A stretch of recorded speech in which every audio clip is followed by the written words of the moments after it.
So எனக்கு வந்து அது தப்பா தோணல. நான் வந்து ஆனஸ்ட்லி ஸ்பீக்கிங் எனக்கு நிறைய பேர் இது கேட்டாங்க. நான் சாப்பிட்றதுக்கு முன்னாடி ப்ரே பண்றது சோஷியல் மீடியா ஃபுல்லா ட்ரெண்ட் ஆச்சு. அதுக்கு பின்னாடி ஏதாவது ரீசன் இருக்கா சார்? சாப்பிட்றதுக்கு முன்னாடி என்ன சார் செய்வீங்க? இவர் ஜீசஸ், இவரும் சாமி தான், இவரும் சாமி தான். 10 வருஷமா பண்ணிட்டு இருக்கேன்.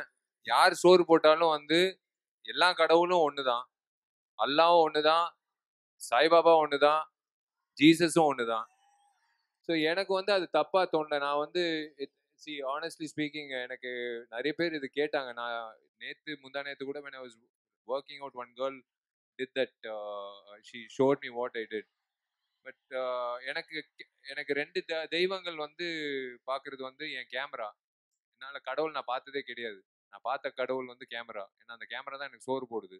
ஸோ அந்த கேமரா முன்னாடி வந்து நான் வணங்குற எல்லா தெய்வங்களும் ஒன்று அப்படின்றது தான் என்னோட நோக்கம். ஸோ எல்லா தெய்வங்களுக்கும் வணங்கி தான் நான் எனக்கு சோறு போடுறாங்களே எனக்கு எனக்கு இலை போட்டு சோறு போடும்போது நான் 3 தெய்வங்களுக்கும் நான் வணங்குறேன். அதுல எனக்கு யாரும் அது வந்து ஏதோ நான் பப்ளிசிட்டிக்காக பண்றேன், இல்ல அது வந்து வேணும்னே இவர் வந்து அரசியலுக்கு வரப்போறாரு அதுக்காக பண்றாரு அப்படியெல்லாம் கிடையாது. எல்லா சாமி ஒரு சாமி தான். இதோ இந்த சாமி இருக்காரு, சாமி எடுத்த சாமி. அந்த மாதிரி லிங்குசாமி என்னை எப்படி வந்து ஒரு ஆக்ஷன் ஹீரோவா உருவாக்குனாங்களோ அந்த மாதிரி இத்தனை சாமிங்க வந்து என்னை வந்து இன்னமும் உங்க முன்னாடி நடிகரா வந்து என்ன நிக்க வைக்கிறாங்க. இத்தனை சாமிகள் இருக்காங்க, எல்லாருமே சாமிகள் தான். இவங்க கொடுக்குற அந்த காசை வச்சுதான் என்னை வந்து அழகு பார்த்து இன்னைக்கு நான் வாங்குற துணி கூட அவங்க கொடுத்த காசு தான். நீங்க நான் போடுற ஷூ, நான் போடுற பேண்ட், நான் சம்பாதிச்ச காசை விட சொல்றதை விட இவங்க என்ன சம்பாதிக்க வச்சாங்க. அதனால வந்து எனக்கு அந்த விஷயம் வந்து எனக்கு தப்பா தோணுனா, ஏன்னா நான் 10 வருஷமா பண்ணிட்டு இருக்கிற ஒரு விஷயம் அது வீடியோல எடுத்து போடும்போது எனக்கு நான் அதுக்கு விளக்கம் எதுக்கு சொல்லணும்? எல்லா கடவுளும் ஒண்ணுதான். That's all. Thank you sir. அதை என்ன எக்ஸாக்ட்டா பண்ணுவீங்கன்னு சும்மா காட்ட முடியுமா? ஓகே. உங்களுக்கு கல்யாணம்னு ஒன்று ஆகுமா, இல்ல தீராத விளையாட்டு பிள்ளை மாதிரி அதுதான் உங்க பயோகிராஃபியா? கேன் வி எக்ஸ்பெக்ட் தீராத விளையாட்டு பிள்ளை 2?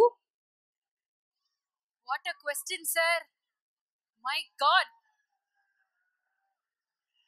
இல்ல, தீராத விளையாட்டு பிள்ளை நான் உண்மையிலேயே டைரக்டர் கேட்டேன், உண்மையிலேயே என் ஆட்டோபயோகிராஃபி தெரிஞ்சுக்கிட்டு எழுதினியா இல்ல எப்படின்னு.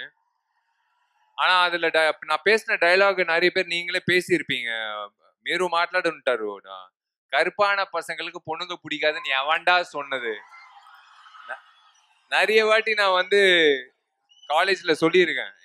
ஸோ அந்த மாதிரி டைலாக்ஸ் தான். தீராத விளையாட்டு பிள்ளை மாதிரி வந்து தயவு செஞ்சு 3 பொண்ணுங்களை லவ் பண்ணி அதுல 2 பொண்ணுங்களை கைட்டி விட்டு ஒரு பொண்ணு அந்த மாதிரி எல்லாம் பண்ணிடாதீங்க. அது செல்லுலாய்டு, அது சில்வர் ஸ்கிரீன், அது ரியல் லைஃப்ல அப்படி இல்லை.